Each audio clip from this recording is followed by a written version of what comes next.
Good afternoon, Cigar Review 80, the Alec Bradley Tempus Nicaragua. This is the Toro size, so it's a 6-inch 52 ring gauge, which is to me really the quintessential cigar size. I really like cigars in that length and ring gauge. Kind of interesting origin on this one, so you will see that it says right there, huge, Nicaragua, which to me would make one think that it was made in Nicaragua. If you look up the Alec Bradley Tempus Toro, they have one that does not say Nicaragua on it, and it's mostly made in Honduras, and almost every aspect is made in Honduras. This one, the wrapper, binder, filler, pretty much the majority of it is made from Nicaraguan components, but it's actually assembled in Honduras. So despite the cigar saying Nicaragua on the front, it apparently is made at their factory in Honduras. So a little bit weird there. The Alec Bradley Tempus, not necessarily the one that says Nicaragua on it, but the other one was the number 5 cigar in the world in 2017, according to Cigar Aficionado. And I really do like this one. Great tasting notes, really kind of diverse here.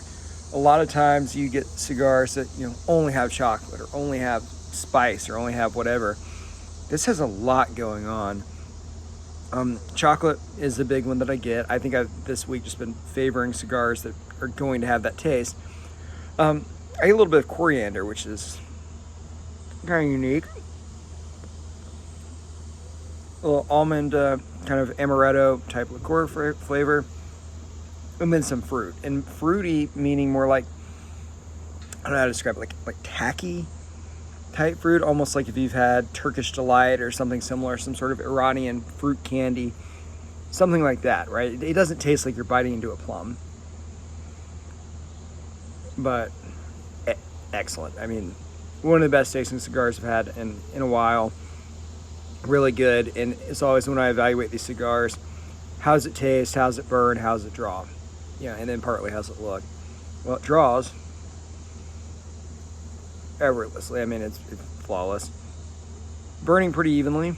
There's a little bit of pitting in it that you can see where, perhaps it wasn't really filled perfectly, but it's had really no impact on the taste, on the draw, even on the burn. The only impact would be if I happen to kind of stare down the barrel of the cigar. I might notice it looks a little empty, but it is really good. So it absolutely passes in every major category. And from a pricing perspective,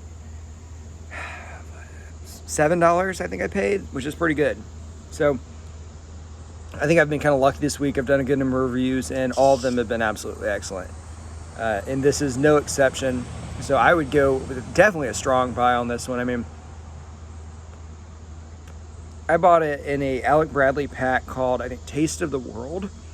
It's on Cigars International. So if you go and look on there, you'll see it.